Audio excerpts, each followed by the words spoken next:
Hey everybody, I know it's been a really difficult year for most everyone, but for me, for Lisa and I, it's been an incredible year because 10 days ago, we became grandparents. Kyla, Renee, and Bobby gave us our first grandchild and we are over the moon and can't be more excited.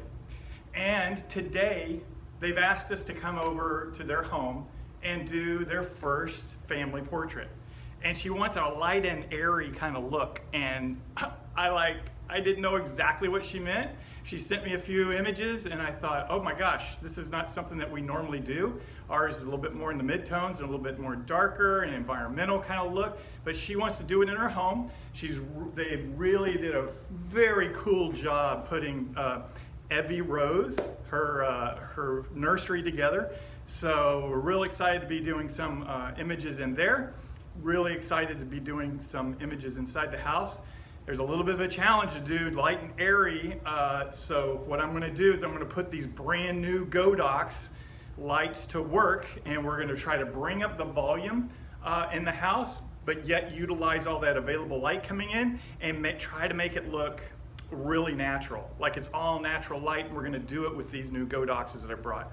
So I'm gonna be taking probably a lot more equipment than I normally would on a shoot because I'm not exactly sure what we're gonna run into. I have a little bit of a concept and an idea in my head on how we're gonna light this and get it to have that feeling. And so maybe you wanna come along with us and do that. Lisa's already there. She's been there all week helping her out. And so I'm pulling all the equipment together here at the studio, and then I'm gonna load up and we're gonna take off and head out. And so join me and we'll see how this goes. These lights here. All right, look at that. All these lights are in this one small case.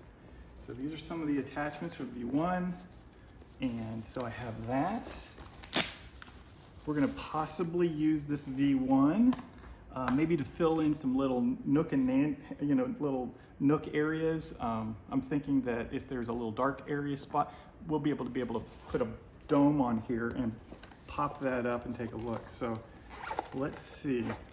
These are the attachment kit that I got with it. That'll give us the stand. And I think for this one, we'll probably use, quite possibly, if we need to use it, we'll use this dome, okay? So that just attaches right on there. This is really super because we can just put this on as a stand. So we can just pop that light in just about anywhere. That's just really cool. Isn't that cool? It's cool to have. And then we have 3 of these beauties right here, right? So I'm not sure how many we'll end up needing. I'm thinking initially maybe 2 of them.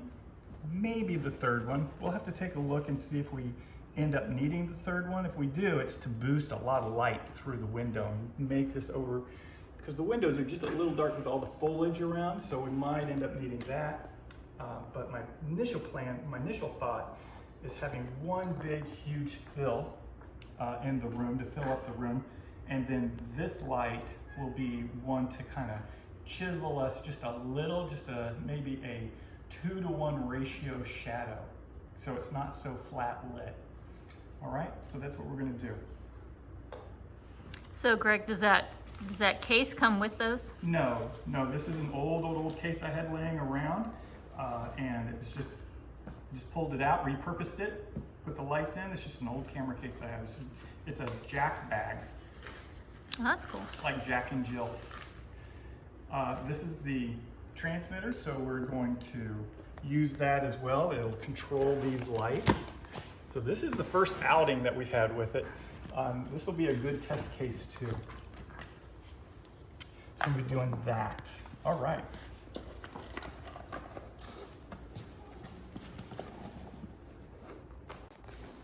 So what is this stand here? So that stand is going to hold this scrim. It's a really, really old scrim that I've had. You can even see that the scrim panel is really aged yellow, which is fine. It's going to give us just a little bit warmer light, which is kind of cool as the main part of the light.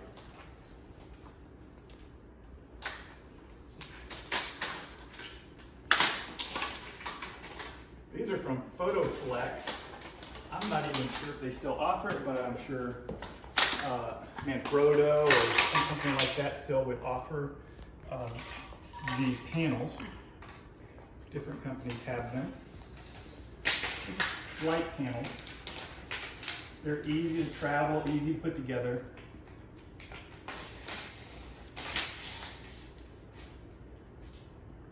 So there's a really beautiful portrait above your head right now. Do you know who did that? Yes. That was fun. That was, they were married. No, that's their engagement portrait. Right, they were married in Blue Ridge, Oh, Georgia, yeah. where our family cabin is. And that was a great experience. Fun time.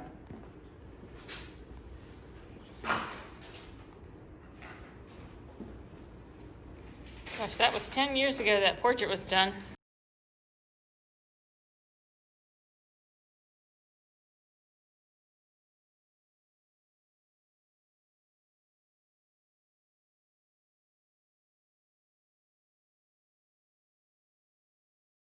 All right, so we'll probably use this. So you just clamp that on the pole. Yeah, just clamped it on the pole.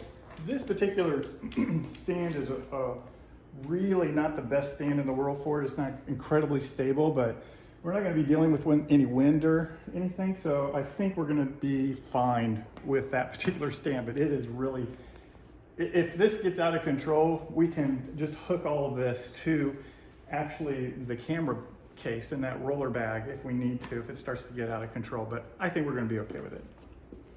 So I have two cameras with me that we'll be using today probably. Have a 5D, Canon 5D, and then this is a 5DS. So I may switch lenses on it, or I just may be popping back and forth with the two cameras. I think they're both going to be just fine for what we're looking for today. Might be easier just to have two cameras ready to go. Look around here and determine where we're going to be photographing, right? So I want a backlight.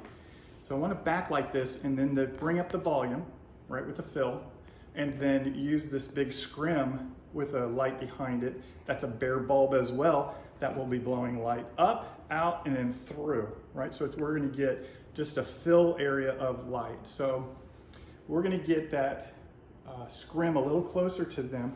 That's what's going to be giving us the dimension on their faces and wherever I want your eye to go, okay? So our lights in this room, we have backlight here, so we might do something in the doorway, right? That might be a great thing to do in the doorway. We have a backlight coming through these sliding doors, and I will definitely open up this curtain, which will bring in some more light. That'll be beautiful, really pretty light. And then we have light over here in their butler's pantry. So we have backlight in this situation. So I'm thinking we might end up doing something on all three locations. And even on this one, this might be fun, because I'm getting a little assist light here anyway from this, which has the fence. If I'm looking at it right now, where's all that really powerful light coming from? It's coming from the fence in the background, right through that window. So we'll see how long that lasts, but I think that might be interesting what we'll end up getting with that, okay? So that might even be our basis of number on what we're gonna do for exposure. We'll think about that as we get started. Definitely I think we're gonna start with this. The sun is, let's see, it's 12:45, right? And so the sun is a little bit, still just a little bit off axis here in Florida. And so we have a westerly facing window here. I mean, that's, no, east. That's an easterly facing window. And then that's west, and we are getting the bounce off of the fence. The last place we're going to do is probably the nursery. It's kind of, I don't want any of the extra lights inside as far as the the warm lights. I'm going to try to keep it all balanced and cool. So we'll probably keep the lights off in that room, which means we're going to have to supplement it with these lights. Maybe in the same manner, maybe not. I think I might even have to take one of these lights outside and blow it through the window just to get that effect of backlight. But we'll see. Standpoint, I want to be able to quite possibly handhold this, but I really want a shallow depth of field. So I'm going to be, this has a 2.8 on it, so the 7200 has a 2.8. I'm going to use probably the 2.8 for a lot of these, so I can throw everything in the background out of focus as much as I'm possibly able to do with this equipment. So I'm going to be using maybe a 125th of a second to start off with. So let's see what kind of ISO we need to get what I would like to see coming out of that background first, that background light, without blowing it completely, totally off the scale. So I'm going to go into live view after I pull the lens cap off. It's always helpful. I'm going to go into live view, and I'm going to, let's see, 25, let's see, 125 maybe ISO. And I always do this without the controller on it. Why? Because the controller sometimes takes over and it won't give me an accurate live view shot of the available light. So yeah, if you want to come back here and take a look at, watch out for this other camera. Here, take a look at what we're looking at in the back of the camera. Then you can see through those windows, that's pretty cool lighting, right? As far as a high key look coming through the windows without it being too incredibly blown out, right? I mean, it's going to clip, but it's going to blow out. So we might want to work with it with this kind of look, or maybe just a little bit more, and I can just pop up the shutter speed if I want to, all the way to 200, if I want to get just a little better look. So are you trying to get the pink flowers back there, or no? Maybe. We'll see. So will the door be open or closed? The door is going to be open. Okay. It's going to be able to bring in a little bit of light, but you can see the challenge that we have with how many stop difference it is in this room between what we're looking at in the room. And if I turned on lights here, it would just turn warm, right, instead of cool. So we're going to use these lights to bring it in. So the first thing I want to do is try to bring up the volume to maybe 2.8 or 4, f4, 2.8 or f4 in the whole room, and we'll take a test shot with that and see how that looks. So let's see if we can get to do that. I'll turn this room into a gigantic softbox with this bare bulb. We'll see how much power we can throw against the wall and get that direction coming from behind me. Right, so we're going to put that light over here. What light? Wait a minute. What light? We're going to take this light over here. Oh, this light. Okay. Right. And we are going to grab a light meter. I believe we ended up on 320 ISO. So let's go to 320. Strobe. Okay. We are going to see if we can put some of this light. All right. So let's turn this on. All right.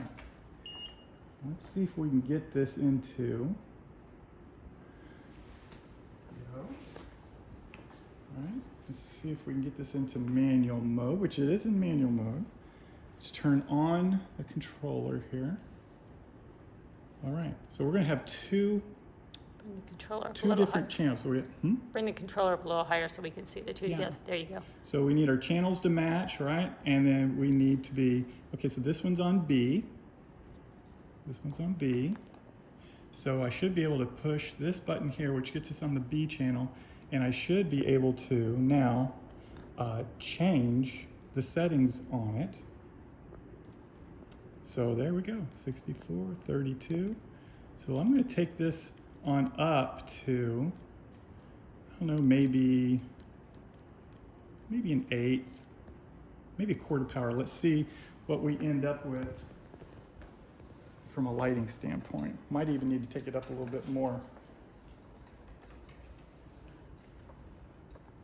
going to try to punch it into kind of the crux where the wall meets the ceiling. All right. Now, the big key is not to trip over the stand. Has that ever happened? That has never, ever, ever happened Today. today. All right? Let's do a test. Yeah. We'll end up ultimately opening the door. So I'm going to do this real quick. It's Florida, so it's hot. So we're just going to get kind of a look here.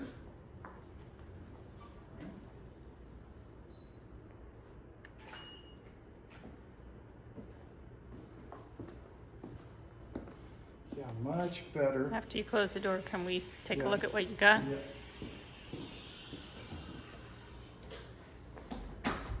This is August in Florida, which is our hottest, humidest, if that's a word, time of the year.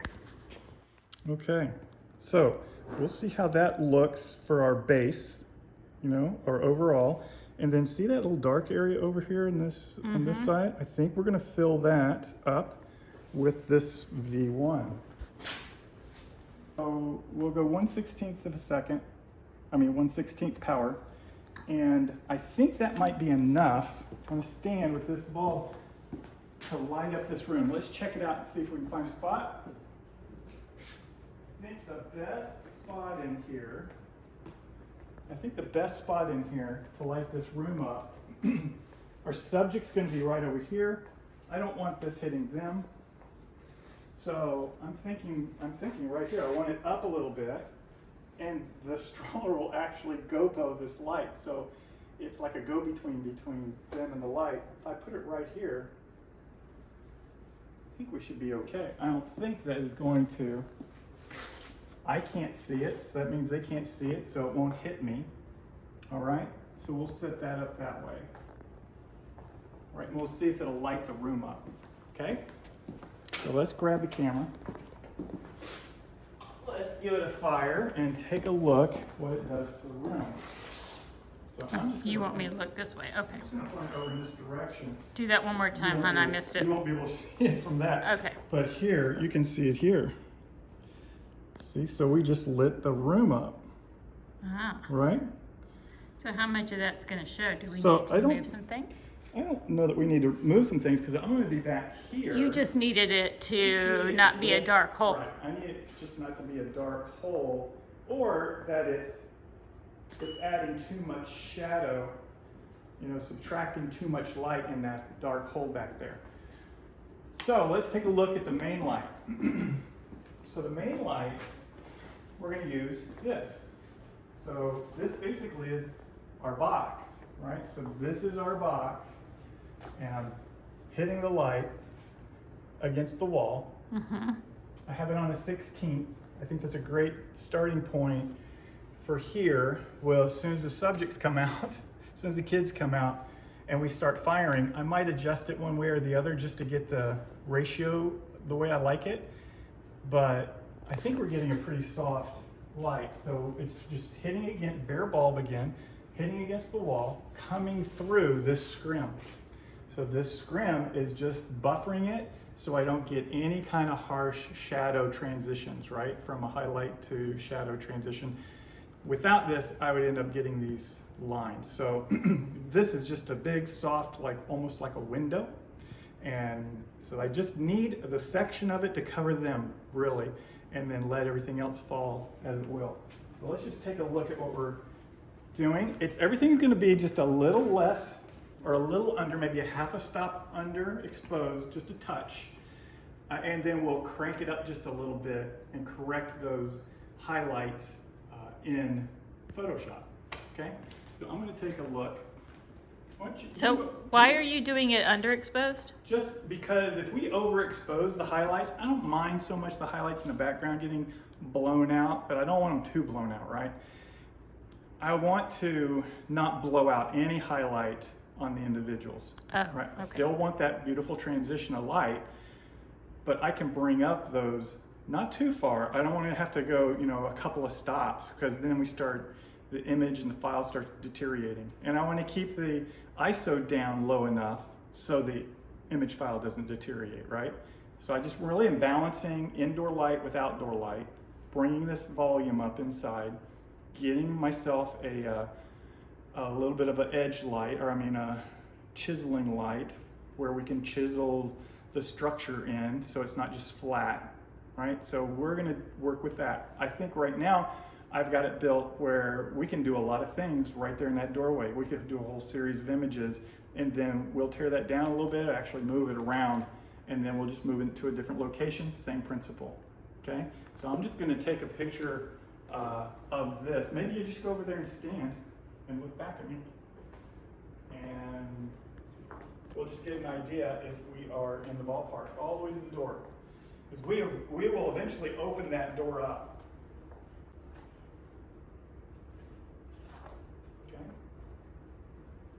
Good. All right. Yeah. I think we're in pretty good shape. Let's take a look. Yeah, I won't be using this much or this close, right? I'm going to probably crop in a little bit more when we do the shot, but look at that. I think we have beautiful light, great quality light. Just a touch under, which is what we wanted.